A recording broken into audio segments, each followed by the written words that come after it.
Kejaksaan Agung menemukan dokumen investasi dari kantor Gotoh diduga terkait korupsi pengadaan laptop di era Menteri Nadiem. Direktur penyidikan Kejagung juga menyebut ada perjanjian co-investment 30% dari Google di korupsi laptop tersebut.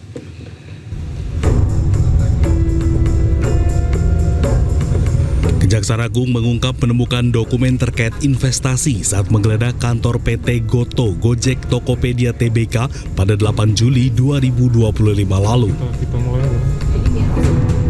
Namun Kapus Penkum Kejagung Anang Supriyanta tidak menjelaskan secara rinci dokumen investasi yang dibawa Kejaksaan Agung tersebut. Sementara itu, dalam konferensi pers pada 15 Juli 2025, Direktur Penyidikan Jaksa Agung Muda Bidang Tindak Pidana Khusus Abdul Qohar menyebut ada perjanjian co-investment sebesar 30% dari Google sebagai imbalan karena mendapat proyek program digitalisasi pendidikan berupa pengadaan laptop Chromebook. Dan jasa terkait dengan Chrome OS. Pada bulan Februari dan April 2020, 6 bertemu dengan pihak Google, yaitu William dan Putri Ratu Alam, membicarakan pengadaan TIK di Kemendikbudristek. Selanjutnya JS menindaklanjuti perintah 6 untuk bertemu dengan pihak Google tersebut. Kemudian membicarakan teknis pengadaan TIK di Kemendikbudristek.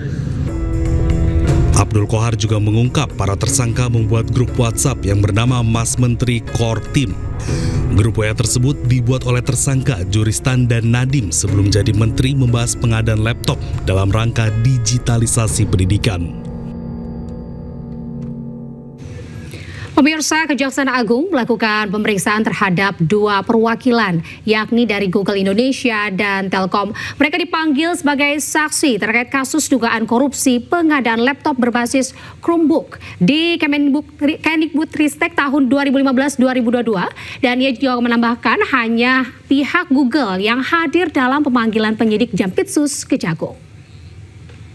Hari ini terjadwal untuk terkait dengan pengadaan laptop berbasis Chromebook itu ada 2 dari 2 perusahaan, yaitu yang satu dari perusahaan Google, yang satu lagi dari Telkom. Google itu boleh dijelaskan mungkin inisial atau jabatannya apa Pak? Inisial kalau dari Google PRA. Telkom WMK ya. Telkom itu terkait dengan investasi ke Gotoh bukan sih Pak? Sementara nanti saya tanyakan masih, tapi belum datang. Oh, belum datang. Yang datang cuma dari pihak Google.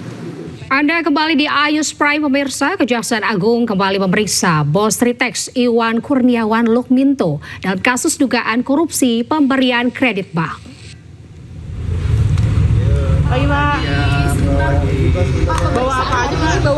Kamis pagi sekitar pukul 9:15 waktu Indonesia Barat, Iwan nampak datang ke gedung Bundar Jampitsus Kejagung, Jakarta, didampingi pengacaranya Rocky Martini. Pemeriksaan Iwan hari ini merupakan pemeriksaan kelima dalam kasus tersebut.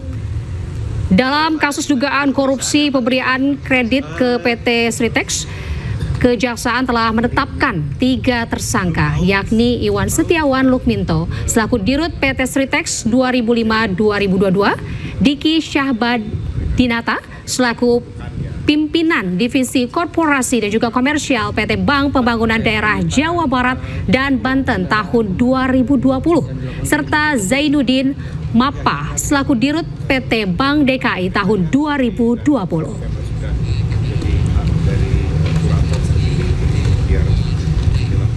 KPK menahan 4 dari total 8 tersangka kasus pemerasan pengurusan tenaga kerja asing Kementerian Ketenagakerjaan. Ketua KPK juga Setio Budianto ini mengatakan pemerasan itu berlangsung sejak 6 tahun lalu. Setio mengatakan selama 2019-2024 para tersangka telah mengumpulkan uang pemerasan hingga lebih dari 50 miliar rupiah. Menurut Setio, 8 tersangka juga telah mengembalikan sebagian uang hasil pemerasan tersebut kepada KPK. Keempatnya menjalani penahanan 20 hari pertama di rutan KPK. hari ini KPK melakukan penahanan terhadap 4 tersangka dari total 8 tersangka yang telah ditetapkan pada tanggal 5 Juni 2025 yang lalu.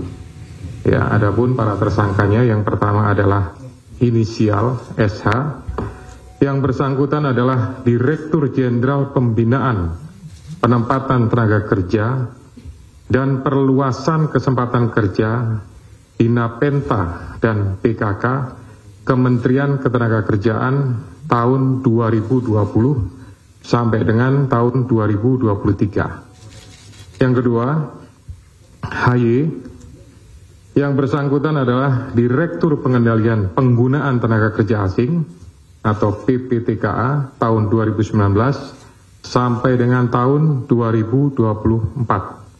Kemudian setelah jabatan itu, yang bersangkutan menjabat atau diangkat menjadi Direktur Jenderal atau Dirjen Pembinaan Penempatan Tenaga Kerja dan Perluasan Kesempatan Kerja Kementerian Ketenagakerjaan tahun 2024 sampai dengan 2025. Yang ketiga, WP, selaku Direktur Pengendalian Penggunaan Tenaga Kerja Asing Kementerian Ketenagakerjaan tahun 2017 sampai dengan tahun 2019. Kemudian yang terakhir, DA, selaku Koordinator Uji Kelayakan Pengesahan Pengendalian Penggunaan Tenaga Kerja Asing tahun 2020 sampai dengan Juli 2024, yang kemudian diangkat atau menjabat sebagai Direktur Pengendalian Penggunaan Tenaga Kerja Asing Kementerian Ketenagakerjaan tahun 2024 sampai dengan 2025. KPK melakukan penahanan kepada 4 tersangka untuk 20 hari ke depan, terhitung sejak tanggal 17 sampai dengan tanggal 5 Agustus 2025, dan penahanan akan dilakukan di Rutan Cabang Gedung KPK Merah Putih. Dan pemirsa, untuk mengetahui informasi terkait korupsi TKA di Kemnaker, kami sudah terhubung dengan rekan kami Ismalia di Gedung KPK Jakarta. Ismalia, selain 4 tersangka dalam kasus korupsi TKA di Kemnaker, apakah akan ada tersangka baru dan apakah ada barang bukti yang turut diamankan? Ya, selamat malam Anita dan juga pemirsa. Jika ditanya apakah ada tersangka lagi nantinya yang akan ditahan oleh KPK, ini memang KPK dalam kasus pemerasan dalam tenaga kerja asing ini di Kementerian Ketenagakerjaan ini sudah menetapkan 8 orang tersangka, Anita. Namun yang dilakukan pemanggilan dan penahanan baru hanya 4 orang tersangka, dan 4 orang tersangka lainnya ini memang belum dilakukan penahanan pada hari ini, namun pasti besok akan dipanggil dan dilakukan penahanan karena memang sudah ditetapkan tersangka, Anita dan juga pemirsa. Dan tadi dalam konferensi persnya ini bisa kami rangkumkan sedikit bagaimana modus para tersangka ini melakukan pemerasan terhadap para agen ini, yakni dengan cara mengulur waktu penerbitan rencana penggunaan tenaga kerja asing atau RPTKA. Dan memang RPTKA ini merupakan izin pada jabatan tertentu dalam jangka waktu tertentu yang diterbitkan oleh Kemnaker. Dan juga Anita, pengajuan dokumen tersebut ini dilakukan secara online oleh para agen, dan permohonan tersebut ini dilakukan verifikasi secara berjenjang.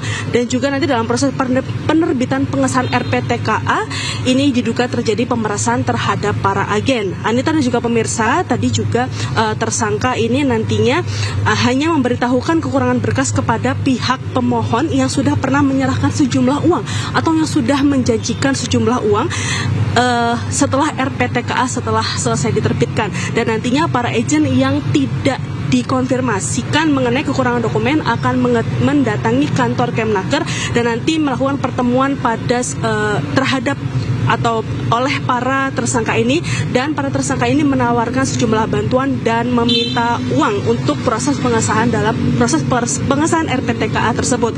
Dan juga sebagai informasi, 4 tersangka yang belum ditahan ini juga sudah dilakukan pencegahan ke luar negeri agar memudahkan para penyidik ini melakukan pemeriksaan. Sementara itu dapat kami laporkan kembali ke Anda, Anita.